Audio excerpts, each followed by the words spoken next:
This is the story of a busy city, once full of life, and a village not far away, which the noise and pollution of the city couldn't reach.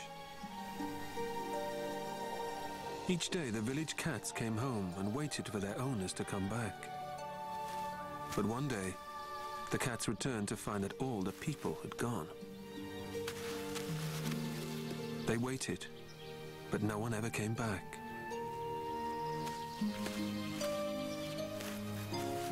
The cats stayed alone in the village, and gradually the wild creatures of the nearby forest began to join them. Together they made it a new kind of home, where only animals lived. It seemed like the best place in the world. Wolves and wild boar all roamed free, because there were no people to hunt them. As time passed, the old village became a haven for hundreds of different creatures. But this place had a dreadful secret. This was Chernobyl, and everyone had suddenly left because of a terrifying event. They were all escaping one of modern man's greatest fears, a nuclear disaster, which had cast a spell on this place, a spell that couldn't be lifted for many thousands of years.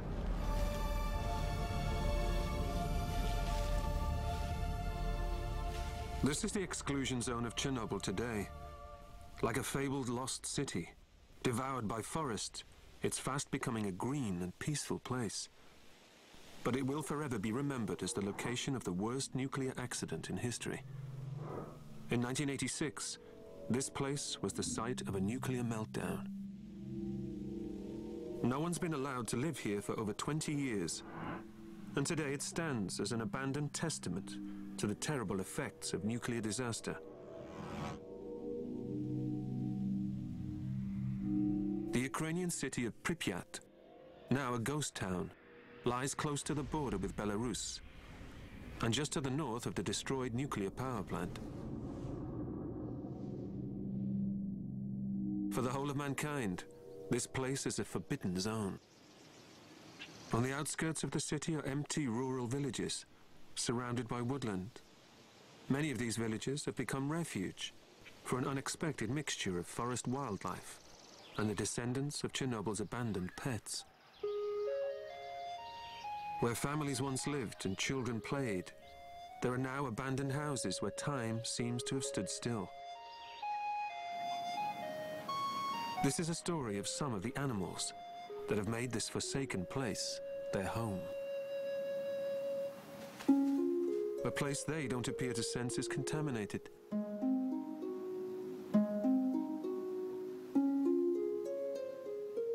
But as radioactive as it is, there are no more pesticides, no industry, no traffic.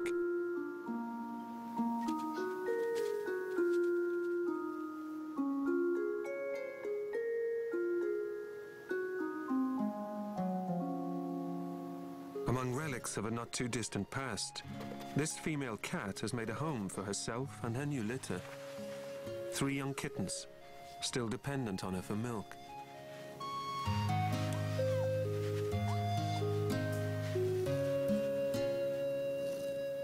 She was born here too, 3 years ago. She may be a house cat like her mother and grandmother before her, but few creatures here will ever see a human being.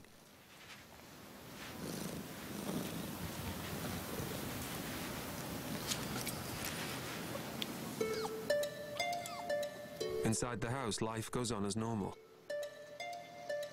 But outside, nature has started to make changes. With the people gone, nature is beginning to win back this land.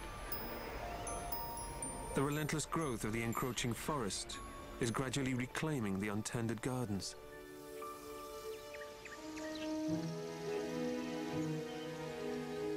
Without anyone to make repairs, the houses have fallen into decay.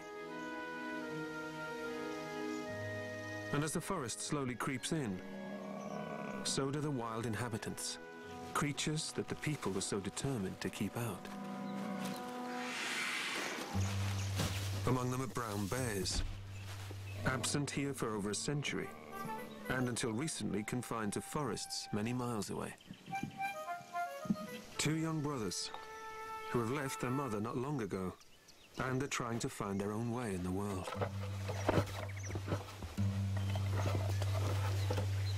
Those might look like bears trying to steal honey from a hive. But they're more interested in any bee larva that might be inside.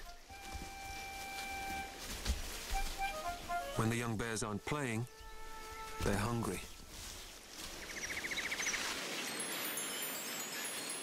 Nearby, there's an apple orchard. The trees here still produce a great deal of fruit, and the bears are keen to take advantage. But his climbing days are numbered. He's far too big for this kind of thing, and there are much easier ways for a bear this big to get apples from a tree. Like brute force.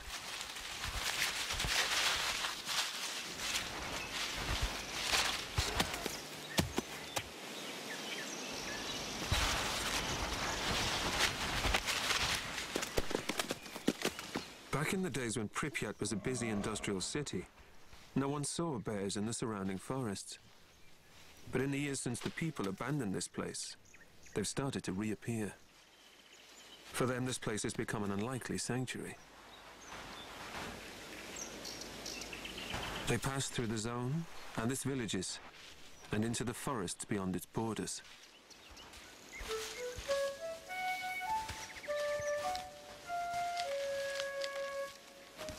And when they visit, they'll take advantage of anything they can find.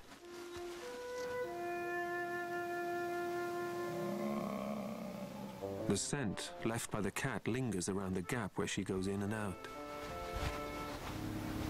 But it's far too small for him to get through. And the door is locked.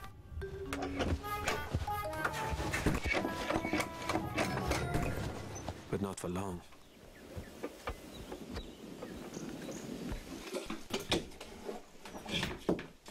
Leaving their table manners in the forest, they ransack the house for anything they can eat. But finding nothing tasty on offer, it's time for breaking and exiting.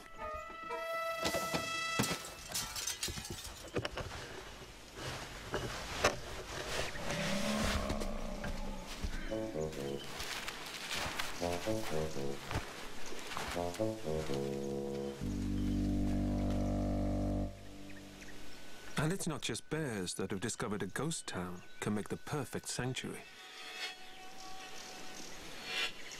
Beyond the houses and gardens, numerous other species are beginning to reappear in healthy numbers.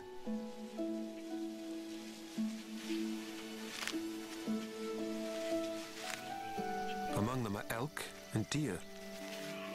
Both would have been hunted so close to human habitation, but not anymore.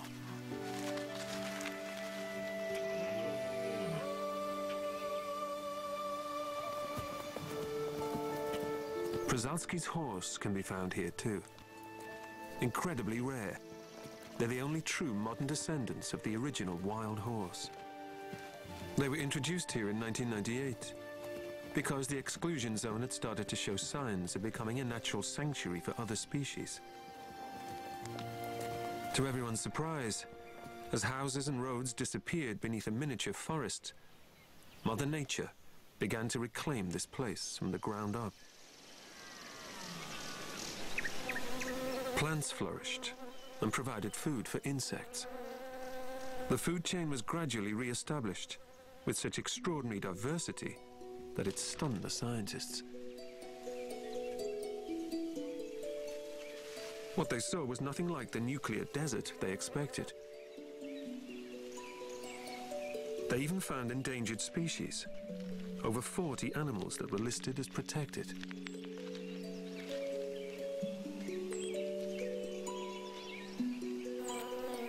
What man had abandoned, nature now embraced to create a remarkable and self-made haven, where, for many years to come, the wildlife can live undisturbed by man, from the smallest pollinators to large grazing species, and even predators like the wolf.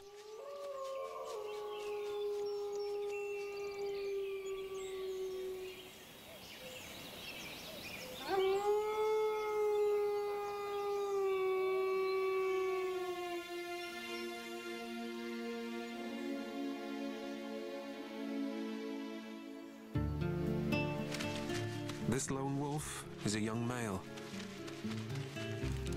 Like the bears, he's also left his family and is in search of independence. For the wolf, independence means a pack of his own. He needs to find a female and start a family. But he must be careful to stay hidden from the other wolves that live here. They won't tolerate him and will chase him out of their human-free forest haven.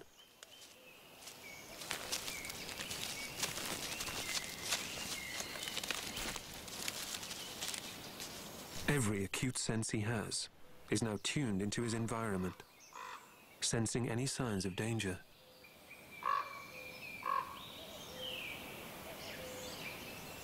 Perhaps the village will be a good place for him too. But for now he'll stay hidden, deep within the wood. The village is close by, just beyond the trees and already close enough for him to smell. This environmental tragedy is bittersweet. A man-made disaster that ruined this place and made it uninhabitable for people, but turned it into a unique sanctuary for wildlife. Remarkably, nature has licked its wounds and fought back to reclaim this place. And while we may not know what lies ahead for the radioactive animals of Chernobyl, we do know that there are now a lot more of them than there used to be. And that means there's always plenty to eat.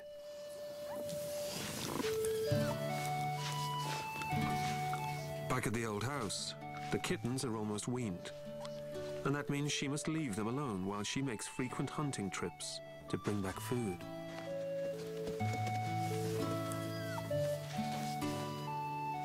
As the kittens play, the mother heads out into a hunting territory. And they begin to explore on their own. They might look like your average house pet, but these ones are as wild and predatory as any big cat. Every meal they eat must be hunted down. But that's not as easy as you'd think. When the people left here, the rodent population went into decline. So she's had to become an even more efficient predator to keep her hungry litter fed. But every single creature she catches comes packed with more than protein. This area was subjected to radiation fallout equivalent to 400 Hiroshimas. In 1986, reactor number 4 at Chernobyl's nuclear power plant blew up, triggering fires and a chain reaction of explosions that exposed the core, resulting in a nuclear meltdown. Clouds of radioactive dust were sent high into the air and were carried on the wind for hundreds of kilometers. In the immediate vicinity of the power plant, this radioactive dust settled in a blanket of deadly fallout, leaving a post-apocalyptic, radiation-soaked dead zone, a deserted city, and an irreparably damaged ecosystem that no one wanted.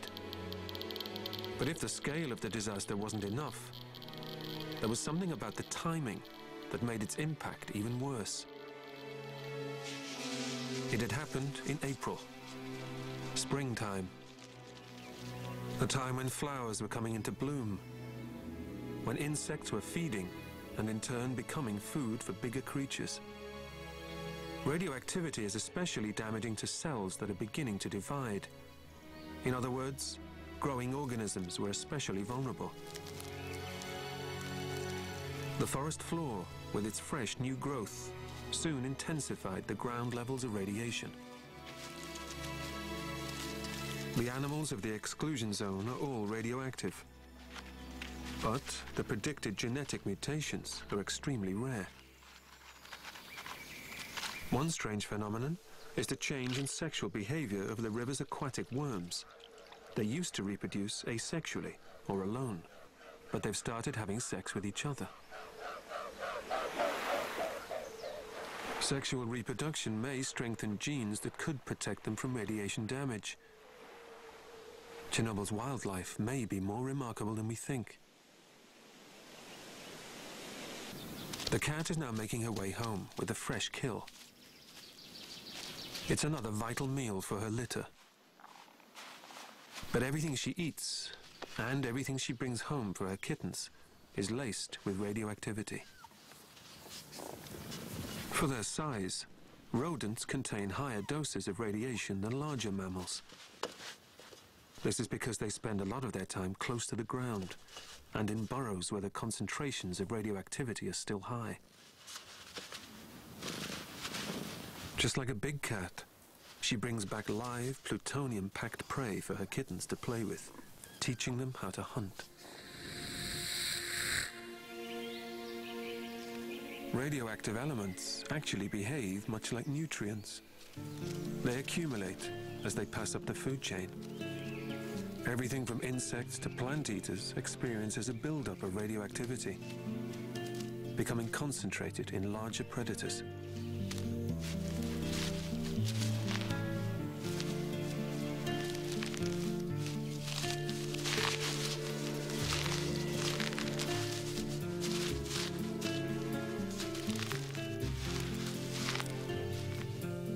Like the cats, the wolf gets a dose of radiation every time it feeds on plant-eating prey.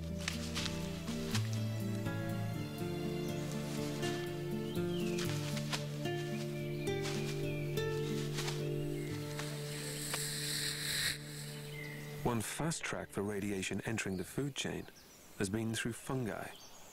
Along with bacteria, they are nature's most prolific decomposers, so their role in circulating radioactivity through the environment is crucial. They absorb radioactivity just as they would nutrients, directly from the ground. Wild boar now thrive in the zone's forests. Their favorite food is mushrooms, and they can absorb over 30 times the safe levels of radioactivity during the peak growth season.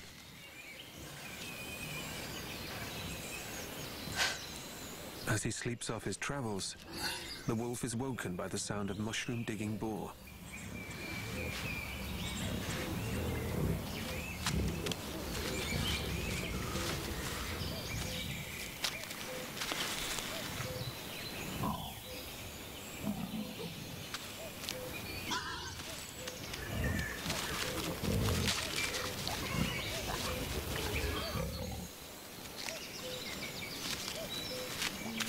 Wolves prey on wild boar, but he's alone, and if he breaks cover, he'll be taking on an entire herd.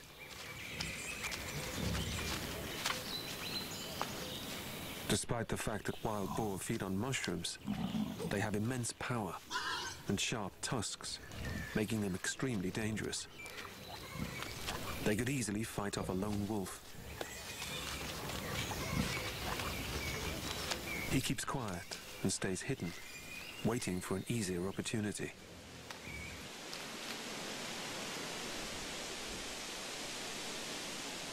Meanwhile, high above the forest floor, another predator, the snake eagle, brings back food from the hot zone down below and feeds it to the hungry young birds still in the nest.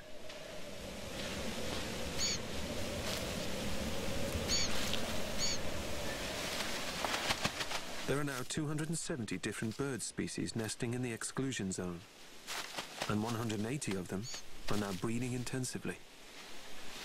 The spontaneous animal population boom in a city purpose-built as a great human achievement.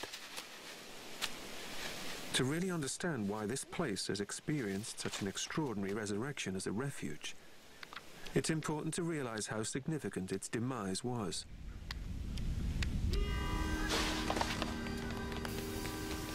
This is a city that has become a monument for disaster. Pripyat lies right next to the site of the doomed nuclear power plant at Chernobyl. From its houses and apartments, schools and businesses, 50,000 people were forced to flee. Pripyat was one of the youngest of all cities, built during the 1970s, but it was also destined to be the most short-lived. Nothing left Pripyat apart from its residents. They were permitted few possessions for fear of contamination.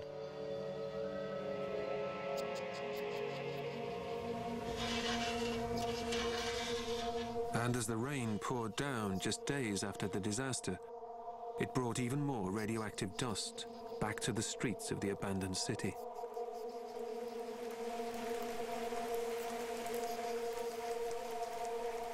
In the days following the disaster, a 30-kilometer radius of a post-nuclear badlands was established to isolate it from the rest of the world.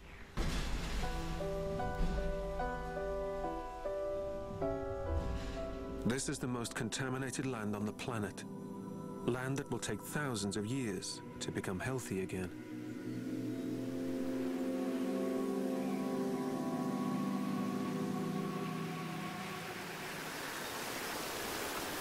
But signposts and warnings don't keep animals out. The so-called zone of alienation became a magnet. But the legacy of its human past will influence the way the wildlife survives here for many years to come. For bears that come and go in and out of the zone, there are regular stop-offs at the empty buildings.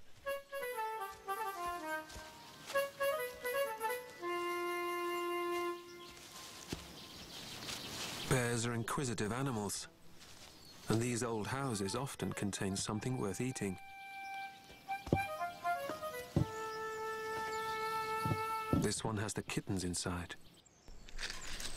They've been left alone while their mother is out hunting again. But their scent is strong, and the bear investigates. Looking for a way up to where the smell is coming from, there's a stroke of luck for the helpless kittens.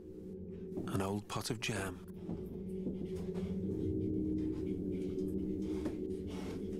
It distracts the bear just in time, and the kittens have a narrow escape. With the bear gone, the house is safe again, and the kittens continue to explore.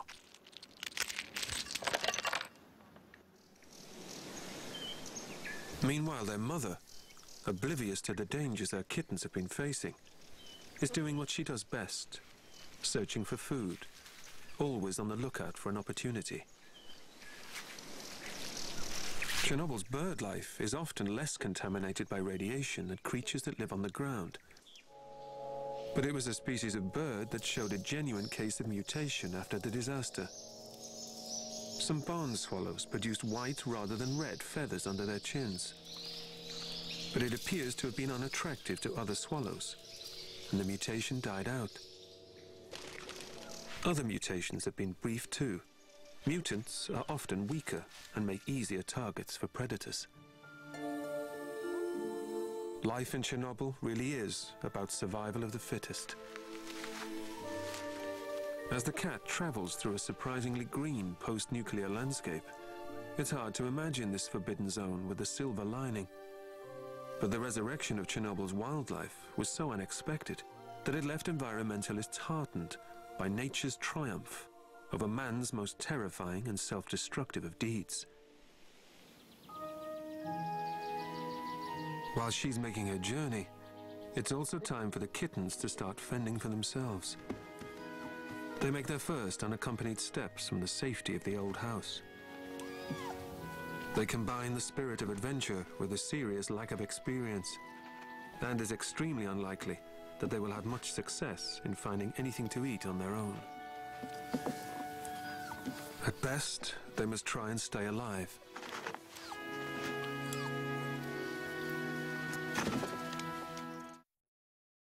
For the mother cat to have survived here, she must know where to hunt for food and how to stay out of trouble.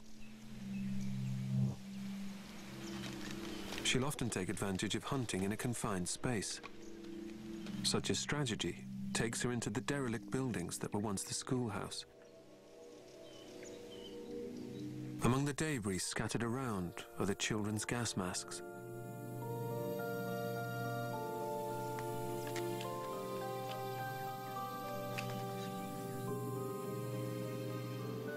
Everything here has been left to gradually succumb to the sublime decay that only time can bring.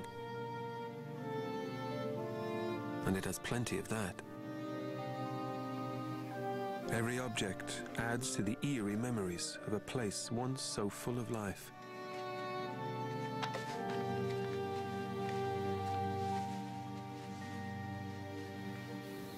Meanwhile, our young ones are still heading further away from the safety of the house. They've stuck together, moving as a little pack. But without their mother, they've no sense of the danger they may be heading into.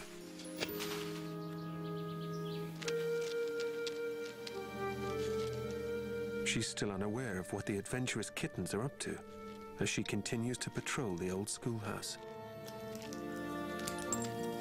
Hundreds of Pripyat schoolchildren were forced to flee, leaving everything behind, their toys and books frozen in time.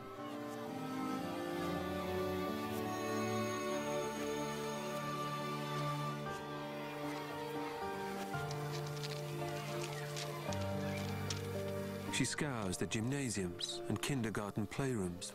These old buildings have remained a stronghold for the rodent population, with plenty of places to make a nest.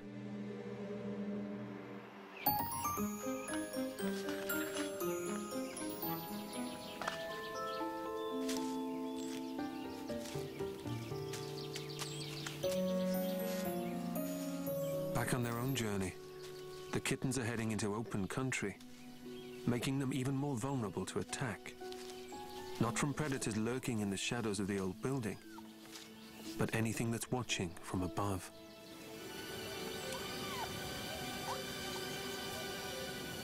One of the most successful of hunters that now inhabit this place is the bird of prey. There are so many small mammals here that they've become incredibly successful.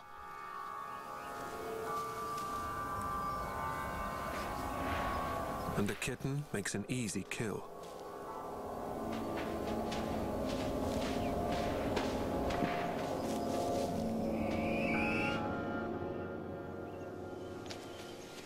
As one of her kittens becomes prey, their mother is about to make her own kill.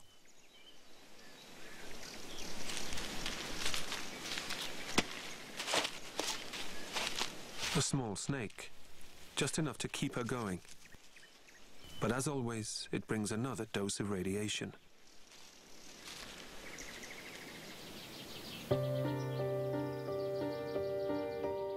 After her journey, she's finally returned to the old house to check on her kittens. But she soon makes a disturbing discovery. She's returned home to find an intruder lurking around the family home.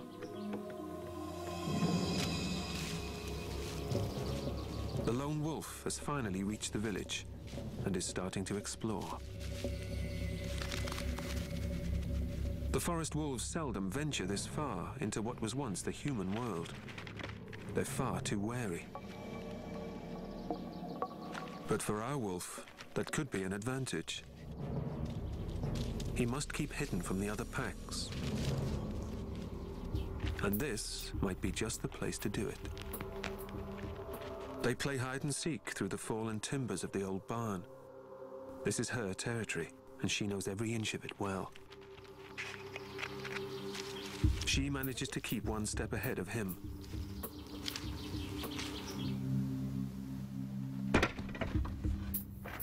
She won't be able to keep the wolf from the door for much longer. His persistence pays off, and he manages to get into the house.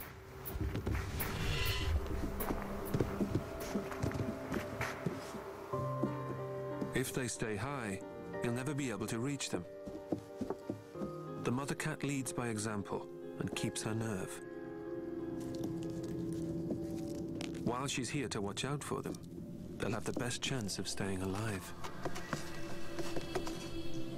Eventually he gives up the search, but he's found a new home. Next, he'll need to find a mate. While he's gone for now, he'll almost certainly be back. His arrival means they must leave.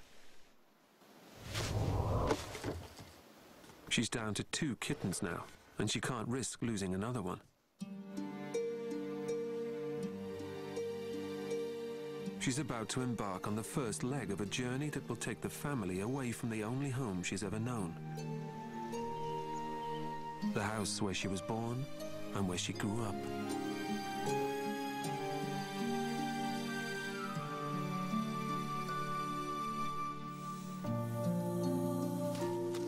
She gathers the young kittens, and together they leave the old house for the last time, never to return.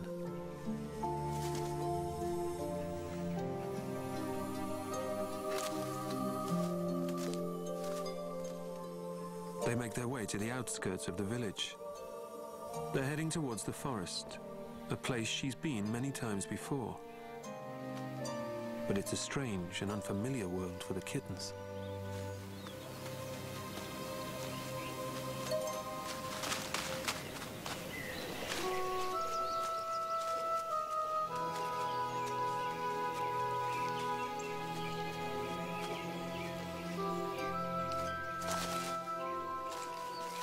It's slow going. The wood is full of huge obstacles for the small cats.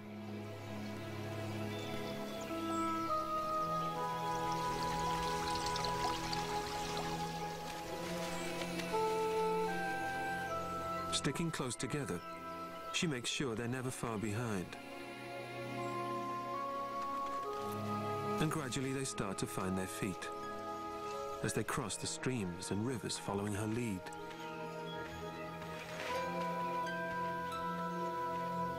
Even the thinnest branch makes a useful bridge.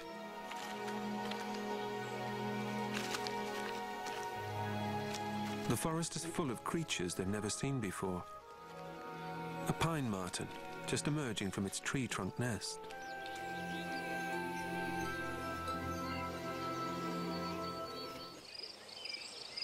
After dark, the forest changes hands as the nocturnal creatures of the wood emerge.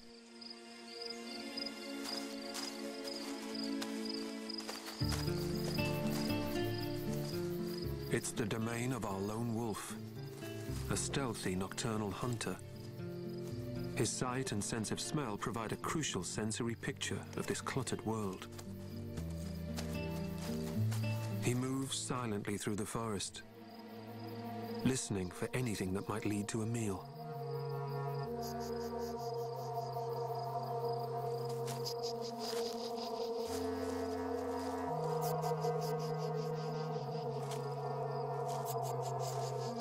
Soon the telltale sound of a wild boar breaks the silence. Now he'll use his natural stealth to pursue it, moving silently through the tangled undergrowth. The wolf can sense this is a lone boar.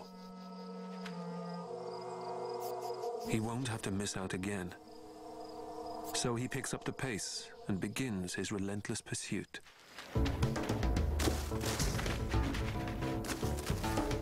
This forest is a place where the natural balance of predator and prey has been re-established.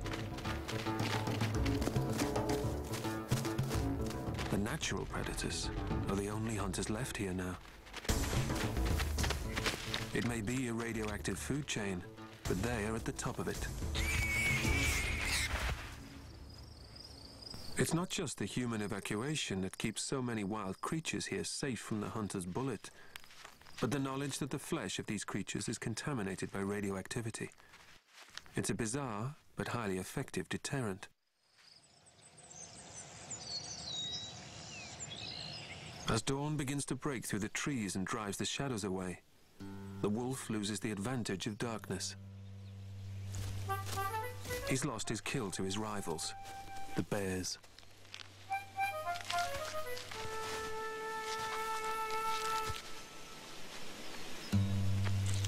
With these two around, nothing is safe.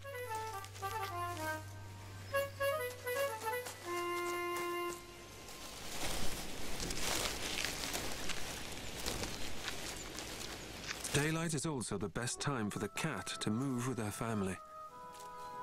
Her kittens are far too vulnerable at night. She may have hunted in the forest many times, but at heart, she's still a house cat. And she's looking for a new home for them. But the temptation of shelter the other side of the field means crossing open ground with two kittens. These open stretches are patrolled, as always, by birds of prey. Once again, the kittens run the gauntlet. But this time, all make it safely to the other side.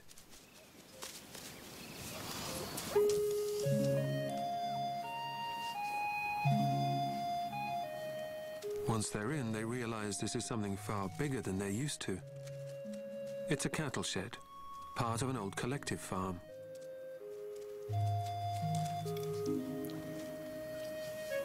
These sheds once housed hundreds of cattle.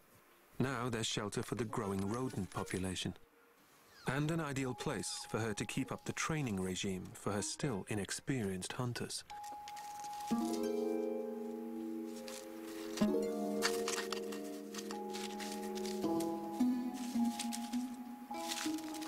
All this new activity has attracted some attention.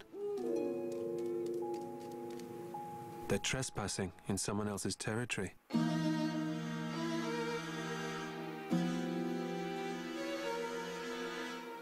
The owl has been watching the cats from the moment they set foot in here. Suddenly the cats aren't the hunters anymore. The kittens are in grave danger. So once again she gets them out of harm's way. Back deep within the wood, the wolf is recovering from his night of hunting.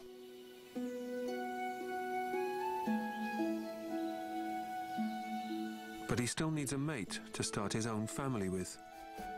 His dreams are full of expectation, and while he sleeps, the scent of a female wolf hangs in the air and begins to stir his senses. When he wakes, the scent is still there. It's stronger.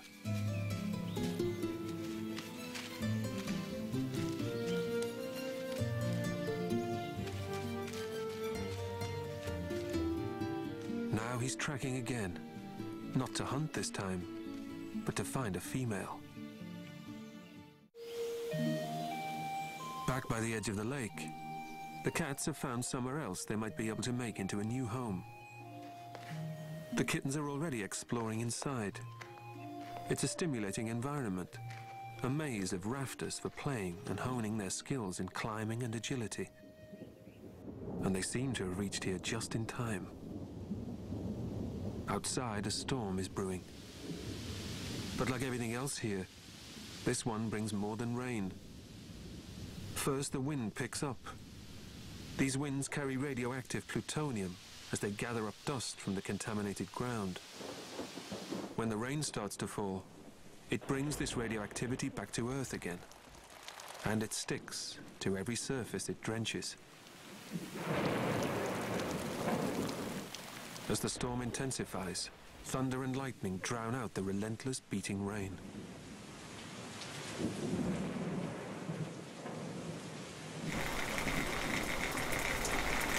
But at least the cats are safe in here. As safe as houses. It doesn't rain here for weeks on end. The wood becomes dry like a tinderbox, and a lightning strike can easily start an inferno. Their new home is short-lived.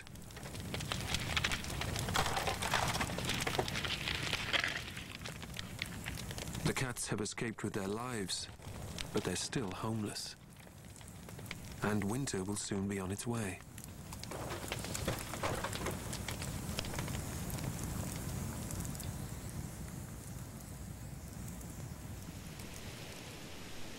It's another setback in her search for a home.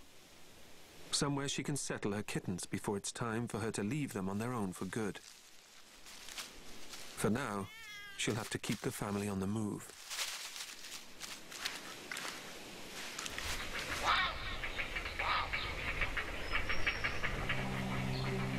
As they start to make their way further along the banks of the river, they come across yet another abandoned scene from Chernobyl's catastrophic past. The rusting remains of what appears to be an old harbor. Many of these boats were used in the cleanup operation after the explosion, bringing in vast quantities of sand that were poured into the flaming reactor.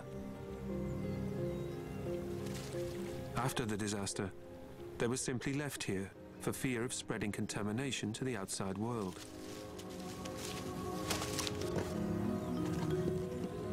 For the cats, they could provide the perfect place to spend the coming winter. They quickly become ship's cats.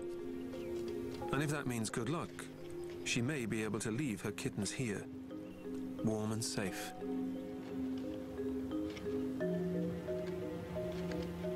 Her time looking after the kittens is almost over. Soon she will have to leave them for good. They are the latest generation of feral cats born in the ghost town of Chernobyl, where year after year passes with only the seasons to make changes to the landscape. As summer finally comes to an end, the forest and its creatures start preparing for autumn, a time when thoughts turn to hibernation. The two bear brothers have had a good summer. They've eaten well, and they've grown in size. The forest streams provide the perfect place for them to bathe.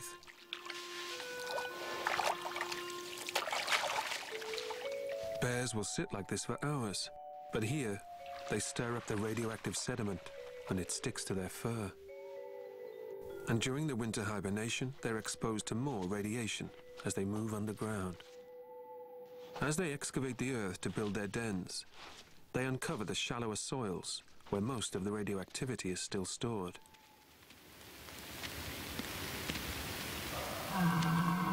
Living here means there's really no end to the legacy of the disaster, and won't be for centuries to come. It's a strange place to find such peaceful and natural balance. A balance that now includes the radiation itself. It migrates through water and wind, and the levels of contamination in animals have varied over the years. While some radiation decays, it can also make its way through the food chain.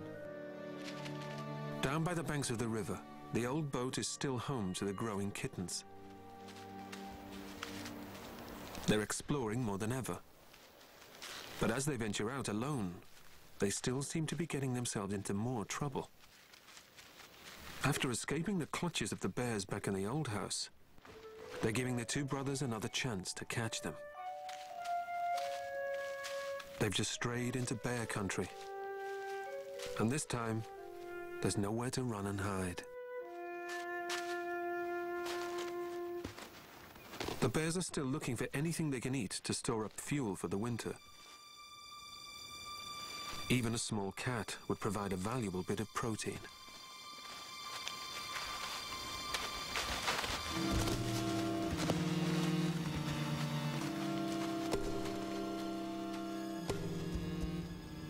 Yet again, the kittens make the wise decision to gain height. Their 9 lives are fast running out.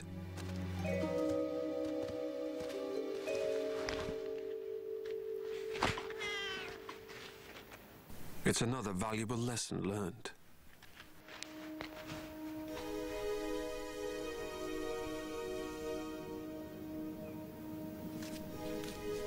As winter sets in and the temperature drops, the zone is transformed by a pure white blanket of snow. In contrast to the city, choked with vegetation, the forests of this exclusion zone are a spectacular and natural wilderness.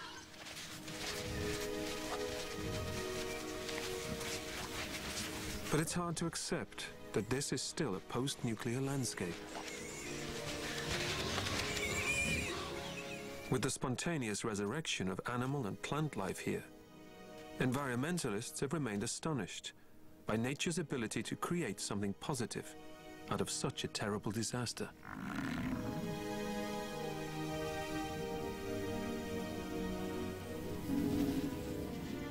But this natural balance might only be part of the story. The long-term effects of living somewhere so radioactive are a matter of debate. There's still no agreement as to what diseases, other than cancer, exposure might cause. And there are fewer cases than expected. It appears the natural lifespans of animals here are too short to develop tumors. But the future of their genetic health will remain controversial for many years to come. Until then, we have the stories of creatures that are thriving here, like the cat family. The boat is now deep in snow, and the footprints leading away into the distance belong to the mother. She travels for some time on her own, moving faster now without her kittens. The journey has taken her far from the village, and all the way to the border of the Forbidden Zone.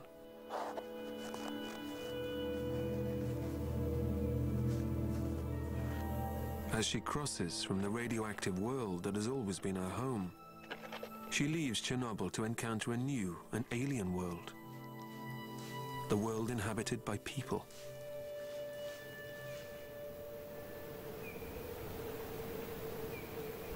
Back deep inside the zone, there's a change of ownership at the old house. The wolf has taken over this territory. Independent at last.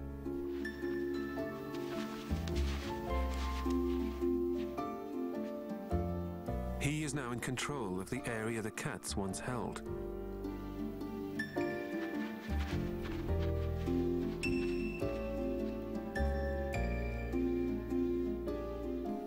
But the lone wolf is not alone anymore. He's settled down with his mate. And it's here they'll bring a new generation of Chernobyl wolf cubs into the world.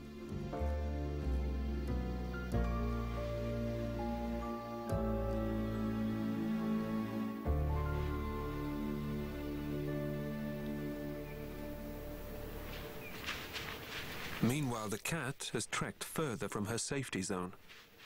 With the worst of the winter still to come, she will need to find shelter. Somewhere safe from the elements, and where she can still hunt.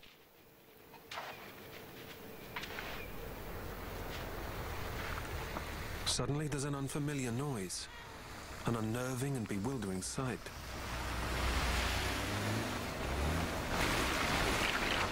The world she's entered is full of dangers she would never have faced in her radioactive sanctuary.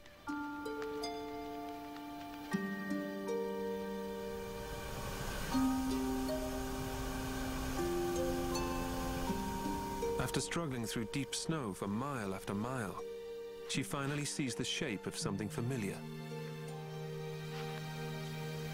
The house looks very like the one she's left behind, but there are signs that this one may not be empty. She may not know it yet, but this is going to be her new home. And unlike the one where she was born, this time the owner will come home.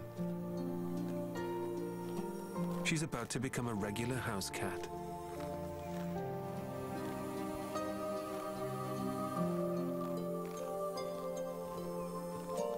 For a while she sits and waits, wary of going inside. Hers is a story that tells us how nature can triumph, even where man has done his best to destroy it. It's a story that could have happened anywhere.